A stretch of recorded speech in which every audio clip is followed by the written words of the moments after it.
Depois de um longo período de elevado apetite ao risco, novembro foi um mês fraco para os mercados globais. O índice global de ações, o MSCI Acqui, ficou praticamente no 0 a 0, refletindo principalmente questionamentos sobre a precificação de ativos ligados à temática de inteligência artificial. O cenário macroeconômico contribuiu para o mau humor. Em meio ao apagão de dados nos Estados Unidos, a incerteza sobre os próximos passos do Fed, o Banco Central Americano, dominou os mercados. Com o fim do shutdown e divulgação de parte dos dados atrasados, parte dessas incertezas se dissipou, e os investidores seguiram a parte mais dúvida da história: dados mais fracos do mercado de trabalho e sinalizações por parte de dirigentes do Fed de que esse ano vai se encerrar com mais um corte de juros. Mas vale destacar que o fim da paralisação lá nos Estados Unidos e um provável corte de juros em dezembro não significa o fim das incertezas fiscais e monetárias lá na maior economia do mundo. O Congresso americano ainda precisa chegar a um acordo para o orçamento até o final de janeiro, e o Judiciário segue o julgamento sobre a legalidade de parte das políticas tarifárias já implementadas pelo Donald Trump, sob o ferramental chamado AIPA. Uma mudança nesse ponto do AIPA teria impactos tanto fiscais, por conta da arrecadação que vem das tarifas, quanto de percepção de risco por parte dos investidores. Bom, enquanto isso, no Brasil, a gente foi na contramão e seguiu na toada positiva. O Ibovespa renovou máximas históricas ao longo do mês, com fatores domésticos ganhando força, como a esperada queda de juros e a aproximação do trade eleitoral. E as ações brasileiras se descolaram do desempenho tanto de emergentes quanto de pares latino-americanos. E também, diferente de lá de fora, o quadro macroeconômico, ele jogou a nosso favor em novembro, reforçando as expectativas para o início de queda de juros por aqui. A inflação continua cedendo, na esteira do real fortalecido, de produtos chineses baratos e clima favorecendo os preços de alimentos. Na mesma linha, o resultado do PIB do terceiro trimestre corroborou o plano de voo do Banco Central, ilustrando uma desaceleração gradual da economia em linha com o freio dos juros contracionistas. Assim, o bom humor que a gente viu nas ações também marcou o mercado de renda fixa em novembro. A gente viu a curva de juros fechar com um alívio em vencimentos intermediários e mais longos, e a taxa da NTNB 2035 cair de 7,94% em setembro para 7,71%. Mas apesar da foto positiva, o filme segue desafiador por aqui. Olhando para frente, os fatores globais que impulsionaram os mercados nesse ano devem perder força ao longo do ano que vem, como o dólar enfraquecendo e o movimento de rotação global que nos favoreceu. Além disso, questões locais, especialmente as eleições e as perspectivas de reformas fiscais para o novo governo, tendem a retomar o centro das atenções, aumentando a percepção de risco e a volatilidade. Em meio a tudo isso, parcimônia, seletividade e diversificação seguem centrais para o investidor. E a gente reflete tudo isso nas nossas recomendações de alocação. Certo, Sgav?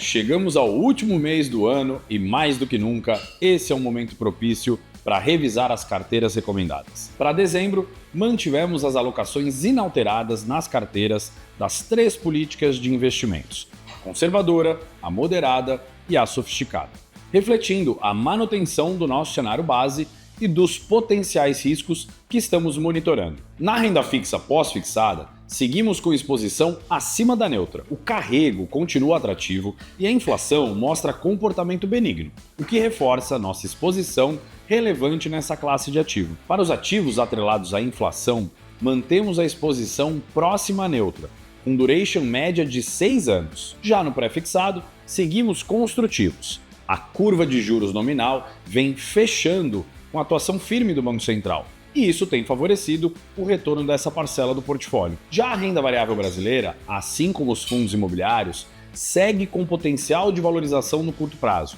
apoiados por fundamentos ainda sólidos e pela expectativa de cortes na Selic e também pela consequente queda do juro real. Já na renda fixa e na renda variável global, seguimos cautelosos no curto prazo devido aos prêmios de risco atuais estarem mais modestos. Entretanto, reforçamos a importância estrutural dessa parcela do patrimônio para diversificar o fator de risco Brasil, mesmo em carteiras que busquem retornos em reais. Por fim, os alternativos seguem exercendo um papel estruturalmente importante de descorrelação no portfólio, através de instrumentos e veículos ilíquidos ou até mesmo investimentos temáticos, como ouro e outras commodities metálicas. Em resumo, mantemos as carteiras estáveis, mas atento às oportunidades e ajustes que podem ser necessários nos meses à frente. Para mais detalhes, acesse o nosso relatório mensal de alocação.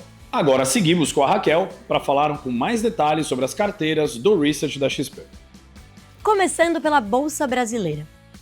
O destaque do mês fica mais uma vez para a atualização do nosso valor justo para o Ibovespa, de 170 para 185 mil pontos para o fim do ano que vem. Como eu comentei, depois de praticamente um ano surfando a onda do fluxo gringo, o movimento da Bolsa Brasileira parece ter começado a refletir fatores domésticos.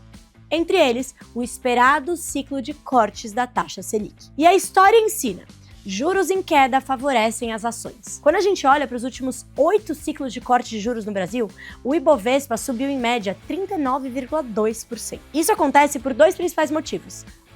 A melhora do valuation, ou seja, a avaliação do preço justo por meio de uma taxa de desconto menor quando você traz os fluxos de caixa futuro para valor presente. E 2, a realocação da poupança doméstica da renda fixa para ativos de maior risco relativo, à medida que o carrego da renda fixa se torna menos atrativo. E dentro da Bolsa Brasileira, o que a gente prefere? Ações de alta qualidade, baixa alavancagem e sensíveis à dinâmica dos juros. Destaque para o segmento de mercado de capitais, como bancos de investimento. Esses setores podem se beneficiar justamente do movimento de realocação de renda fixa para renda variável. Além disso, a gente também destaca as ações conhecidas como os bond proxies, ou seja, elas se comportam mais ou menos como títulos de renda fixa, porque elas têm estabilidade, fluxo de caixa, dividendos consistentes e menor volatilidade. Agora vamos falar de renda fixa no Brasil.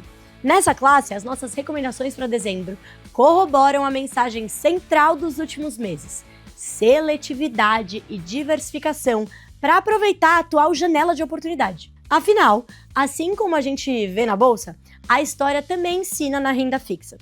Períodos que antecedem um ciclo de afrouxamento monetário foram historicamente positivos para títulos pré-fixados e inflação, deixando para trás o retorno do CDI. E esse movimento, de fato, vem se concretizando. A curva de juros está fechando, o que tem se traduzido em ganhos para os investidores que já estão alocados em títulos pré-fixados e de inflação, por conta do movimento de marcação ao mercado, exatamente como a gente esperava. Mas calma, se isso já aconteceu, ainda tem espaço para ganho? A gente entende que sim. Porém, com atenção, como a gente também está falando há alguns meses, o atual cenário de juros ainda altos e de spreads historicamente baixos, ou seja, a diferença do que é pago por um título corporativo para um título público, destacam a necessidade de diligência na escolha dos ativos. Destaque então para títulos públicos, emissões bancárias de instituições sólidas e crédito privado de setores como saneamento e energia, sempre de emissores com rating elevado. E agora, por último, mas não menos importante, Bolsa Global. Diante de um ano que caminha para ser bastante positivo para as nossas recomendações em Bolsa Global, o tom das nossas carteiras para o último mês de 2025 é wait and see.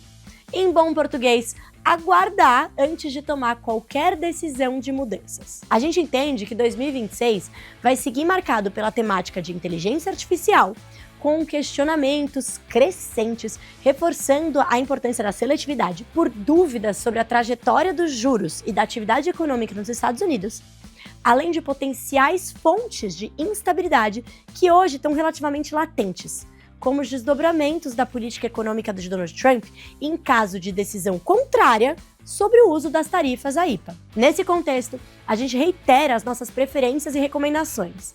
Para 1. Infraestrutura de inteligência artificial, de olho em empresas tanto dentro quanto fora dos Estados Unidos. 2. Setor financeiro como nosso preferido na Bolsa Americana, na esteira de mudanças regulatórias que ainda não foram concretizadas por completo e devem favorecer o setor. Além de 3, uma visão favorável para a diversificação entre regiões, com destaque para a China e países emergentes, para os quais a gente mantém uma alocação acima do neutro. E por fim, vale destacar, a gente encerra o ano com um posicionamento neutro em Estados Unidos, elevando a nossa alocação em relação à visão abaixo do neutro mantida ao longo de 2025. É isso, pessoal!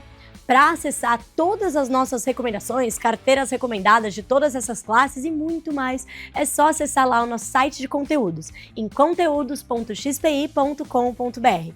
Não esquece de deixar o seu like aqui nesse vídeo e muito obrigada e até a próxima!